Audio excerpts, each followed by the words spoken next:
The Nommo. Beings who came from the stars. Long before the first kingdoms rose from the dust of Africa, before men learned to measure the heavens or name the constellations, there was a time when the earth spoke and the sky answered.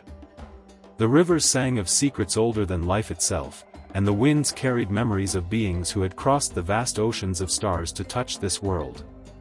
Among the people who remembered those days were the Dogon, keepers of a story so ancient, it trembles through the ages like the echo of creation itself. They spoke of the Nommo, beings of water and light who descended from the heavens long before humanity learned to dream. To the Dogon, the Nommo were not myths. They were ancestors, teachers, gods, and witnesses. They came, the elders said, from a small and hidden star, one so faint the human eye could not see it.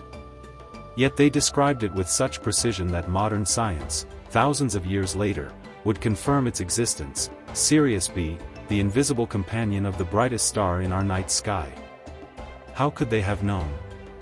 The old storytellers of Mali would answer simply. Because the Nommo told them.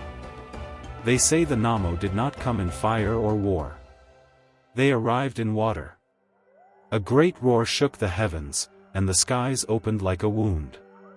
From above descended a vessel that glimmered like liquid metal, spinning as it fell, its light rippling across the rivers and forests. The elders said it landed not upon dry ground, but into the water, for the Nommo were beings of that element, shaped by it, bound to it. They were neither men nor beasts, neither spirits, nor flesh as we know it.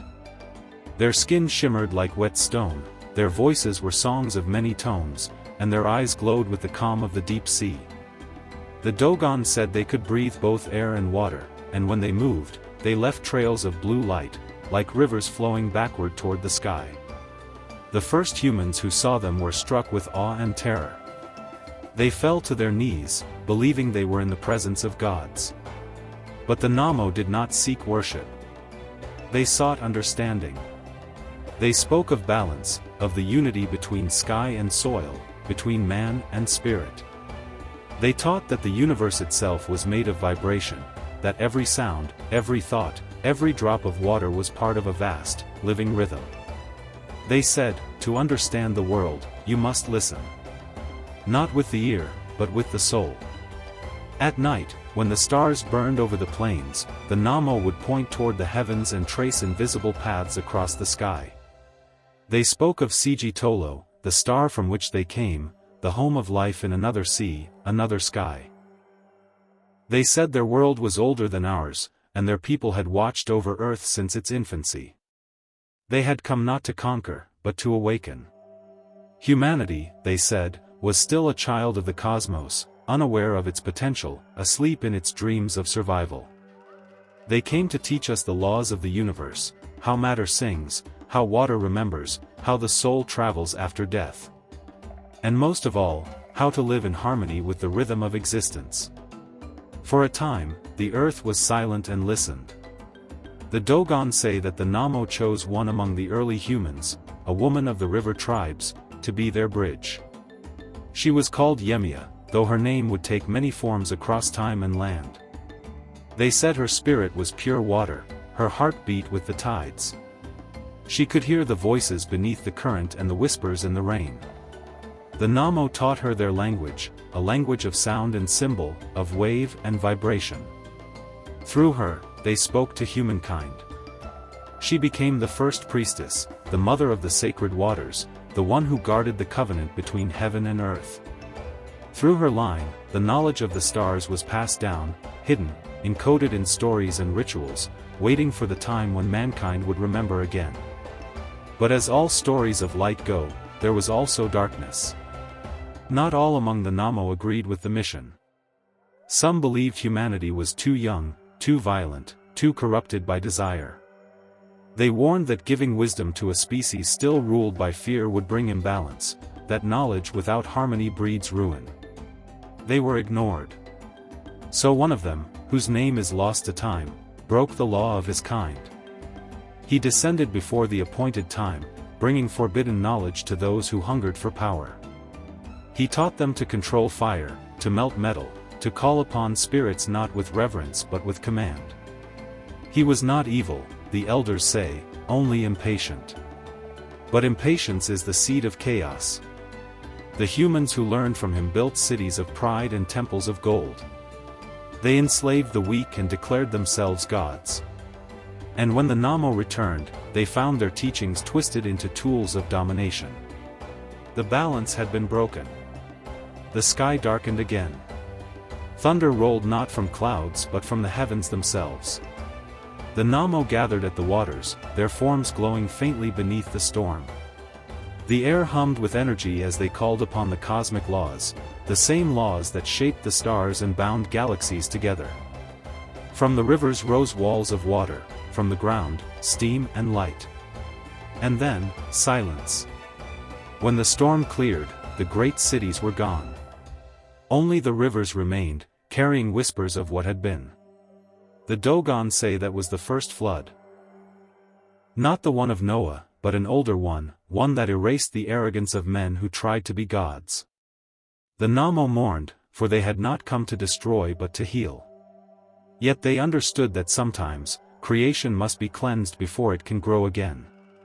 For centuries after, the Nommo stayed hidden, dwelling within the waters, beneath the lakes and rivers of Africa. The Dogon kept their memory alive through ritual and song. Every 60 years, they performed the Sigue ceremony, marking the great cycle of Sirius, the time when the star aligns with the earth in the same position it held when the Nommo first descended. They said that during Sigue, the Nommo whisper again through the wind and rain, reminding mankind of the ancient covenant. But the modern world would forget. Science would rise, and myth would fall. The sacred would become superstition, the cosmic would become coincidence. And yet, the Dogon knowledge remained a mystery too precise to dismiss. How did they know that Sirius had an invisible companion star, centuries before telescopes could confirm it? How did they describe its elliptical orbit and density so accurately, when such information was discovered only in the 20th century? And how could their symbols for atoms, spirals, and DNA resemble the very shapes we now see through microscopes? To those who listen, the Dogon answer quietly. Because the Nommo told us. When night falls over Mali and the stars return to their throne, the elders say that the Nommo still move through the rivers, unseen, patient, eternal. They no longer walk among men openly, but their presence can be felt in the stillness of the water, in the hum of the earth after rain. The old songs call them the monitors of the universe, guardians who keep watch until the next awakening. They say the Nommo will one day return, when humanity once again reaches toward the stars and remembers where it came from. For the Dogon, this is not prophecy. It is memory. But memory fades. Over time, new gods came, new empires rose, and the teachings of the Nommo sank deeper into the hidden places of the mind. Yemia's descendants scattered, carrying fragments of the story across the lands and oceans, to Egypt, where water became sacred in the Nile, to West Africa, where the spirits of the river became mothers of fertility, even to the New World, where enslaved souls whispered her name as Umoja, Mami Wada, and Alakan. The myth lived, changing faces but keeping the same heart, the memory of beings who came from the stars, and of the sacred bond between humanity and the cosmic waters. Some say the Nommo were physical, travelers from another world, perhaps another dimension. Others say they were spiritual, manifestations of divine consciousness taking form in a way humans could comprehend. And some believe they were both, material and immaterial, existing in a state that transcends what we call life. But the Dogon never cared for such debates. To them, truth was not in the form, but in the lesson. The Nommo came to remind mankind of the law of harmony, that every being is part of a greater song, and that when we forget the rhythm, chaos returns. And so the Dogon encoded that song in everything, in their architecture, their rituals, their mathematics, their cosmology. Every pattern, every drumbeat, every dance step mirrored the movements of the cosmos. They became living instruments of the universe's music. But time is relentless. The modern age does not listen as the old world once did. The rivers are polluted, the skies are crowded with noise, and silence, the sacred silence that once allowed us to hear the whispers of creation, has become rare. Yet sometimes, in moments of deep stillness, when the night is clear and the stars shimmer over the desert, something ancient stirs. A ripple moves through the air. The mind quiets.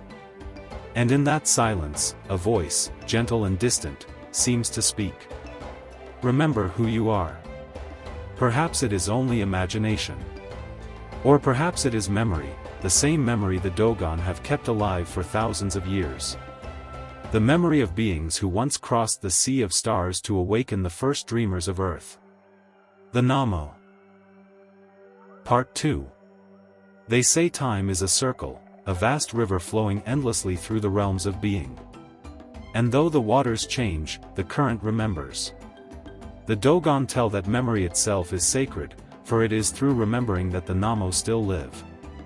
When the first age ended, and the floods had washed away the arrogance of men, the Nommo retreated beneath the veil of the waters. The world grew quiet again. Life began to return. The rivers sparkled once more, and the sky, cleansed of fire, looked upon the earth with a gentler light. But the story did not end there. It was only sleeping. In the silence that followed, humanity was reborn. Tribes rose from the ashes of the forgotten. They learned to farm again, to carve stone, to trace the paths of the stars. And among them, the Dogon kept the whispers, the story of the beings who came from the sky and returned to the sea. For generations, they waited. They watched the heavens. They measured the movement of the stars with eyes that remembered too much for their time. And they taught their children never to forget that we are made of the same dust that dances between the suns. As centuries passed, new tongues replaced the old, and empires rose and fell like waves. But the Nommo remained, hidden, eternal, watching from beneath the depths. The Dogon believed that the Nommo still guided humanity's growth, not through voice or form, but through the rhythm of the universe itself.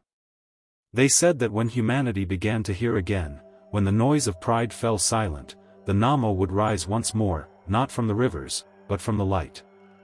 And so the people kept watch for the sign, a moment when the heavens would tremble again, and the waters would sing their ancient song. It began with a whisper. The elders say it happened one night, when the moon was swallowed by shadow. The air was still, yet the rivers rippled as though touched by unseen hands. From the heart of Lake Debo, a blue radiance rose, faint at first, then growing, until it painted the night with silver light. Those who saw it said it was like the reflection of a star that had fallen into the water. The animals were silent. Even the wind refused to move. From that light came a sound, not of thunder, but of harmony, like 1,000 voices woven into one. It wasn't heard through the ears, but felt in the bones, in the soul. And then they saw them. The Nommo had returned. But they were not as they had been. Where once their forms were clear and radiant, now they appeared as shapes of water and light, shifting, translucent, existing halfway between being and memory. They no longer spoke in words, for their message was no longer meant for the ear. It was for the mind. They came not to rule, but to remind. They showed visions of the stars, of worlds beyond, of life scattered across the sea of night. They revealed that existence was vast beyond comprehension, and that Earth was not the center, but a note in a cosmic symphony. They spoke, or perhaps impressed, the truth that all creation was connected through vibration, that even the smallest drop of water carried the reflection of the universe within it. And they reminded humanity of the promise once made, the covenant of balance, forgotten but not broken. But humanity had changed. The world was no longer the simple earth of their first arrival. The cities had returned, grander, prouder, powered by fire and ambition. The rivers that once worshipped the sky now ran thick with the ashes of men's greed. When the Nommo tried to reveal the ancient rhythm, most could no longer hear it. The hum of machines drowned out the music of creation. The people had forgotten the silence from which all truth is born. Only a few, dreamers, mystics, and those who still listened to the wind, could feel their presence. To them, the Nommo appeared in dreams, in reflections, in moments of deep stillness. They called them the Watchers of the Waters, and their visitations became rare blessings, glimpses of the forgotten age. One of those dreamers was a young child from the Dogon tribe. His name has long been lost to time, but the elders remember his story. He was different, quiet, with eyes that always looked upward, as if searching for something far beyond the mountains. The elders said he would sit for hours by the river, tracing circles in the water and murmuring words no one could understand. One night, he vanished. The tribe searched for days, fearing he had been taken by the river spirits. But on the seventh dawn, he returned, soaked, silent, and glowing faintly with a light that did not belong to this world. When they asked him what had happened, he simply said, "They are coming again." Years passed, and the boy grew into a man. He carried with him knowledge he could not have learned, maps of the stars, names of places no human had ever seen, and prophecies that spoke of cycles, endings, and rebirth. He told the elders that the Nommo had shown him visions of Earth's future, of a time when the skies would again be filled with fire, when men would reach beyond the heavens not to seek wisdom, but power. He said the Nommo would watch, waiting for the moment when humanity must choose, to destroy itself or to ascend. Then, one morning, he was gone again.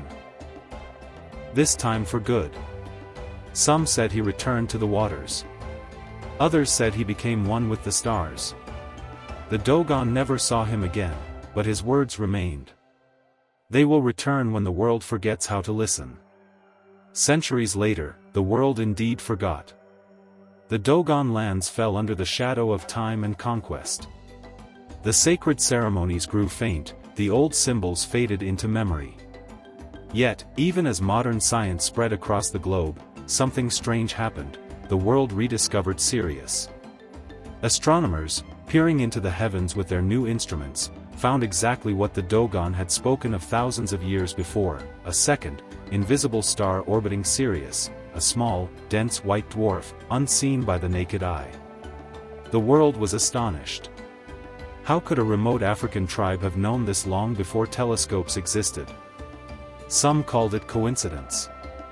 Others, evidence of an ancient contact. But to the Dogon, it was neither. They simply said, "We already told you." The legend of the Nommo spread across continents, retold in new tongues, painted in new colors. Scholars studied the Dogon, trying to unravel their mystery. Some believed the Nommo were visitors from another world, ancient astronauts who came in ships of light.